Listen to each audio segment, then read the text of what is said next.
Welcome to my new video. চলে আসলাম কিন্তু নতুন একটা কুকিং ভিডিও নিয়ে। গাইস দেখুন আজকে আমি কি বানিয়ে ফেলেছি।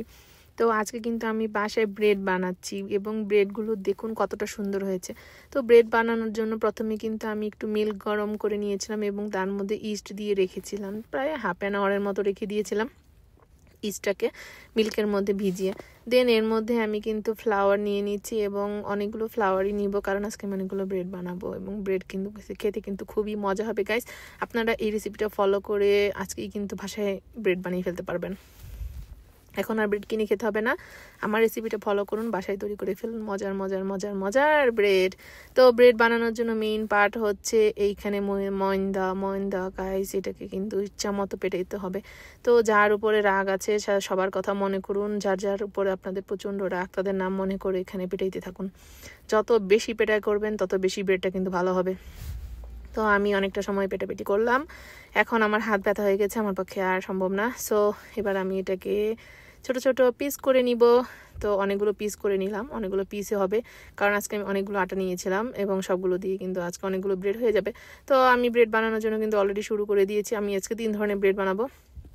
একটা হচ্ছে চিনি দিব, একটার মধ্যে কিশমিশ দিব এবং একটার মধ্যে কলা দিব। আপনারা চাইলে এর মধ্যে অ্যাপলও ইউজ করতে পারেন, যার যা ইচ্ছা স্টাফিং হিসেবে যে কোনো কিছু ইউজ করা যায়। তো আজকে আমি অনেক ধরনের স্টাফিং ইউজ করলাম। ফার্স্টে আমি এটার মধ্যে কিন্তু বেলে নিলাম রুটিটাকে, এভাবে করে রুটিটা বেলে নেবেন। এর মধ্যে আমি একটু অলিভ অয়েল দিলাম। আমার বাসায় হচ্ছে আজকে বাটার ছিল না, সরি গাইস, এটার মধ্যে বাটার দিলে খুব ভালো হয়। তো আমি বাটারে অল্টারনেটিভ হিসেবে আজকে অলিভ অয়েলটা ইউজ করলাম। একটু অলিভ অয়েল ব্রাশ করে নিয়ে এর মধ্যে চিনি দিয়ে দিলাম এবং এর মধ্যে কিন্তু দিয়ে দিলাম মিল্ক পাউডার। তো হয়ে গেছে আমার স্টাফিং করা, এখন এটাকে রোল করে নেওয়ার পালা।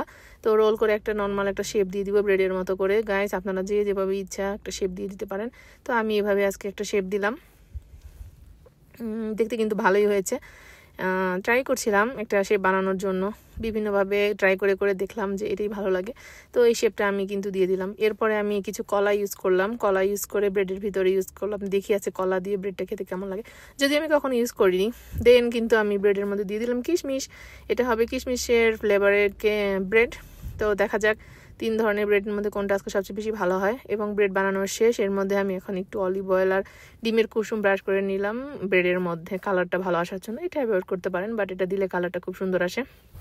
তো সবগুলো ব্রেড কিন্তু আমি সুন্দর করে ব্রাশ করে নিলাম। ব্রাশ করা শেষ হয়ে গেলে এর মধ্যে আমি কিন্তু একটু তিল দিয়ে দিব, কারণ তিলটা দিলে কিন্তু একদম দোকানের মতো কেনা ব্রেডের মতো দেখতে হবে।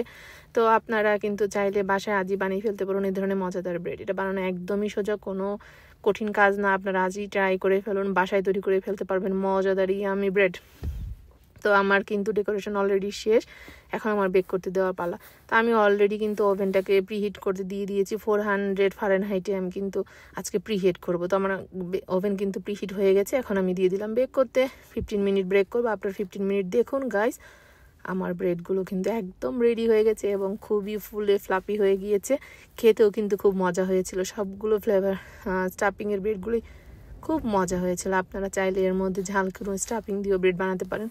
তো অন্য কোনো দিন আমি ঝাল স্টাফিংয়ের ব্রেড আপনাদের সাথে শেয়ার করব। তো আজকে কিন্তু ব্রেডটা খুবই মজা হয়েছিল।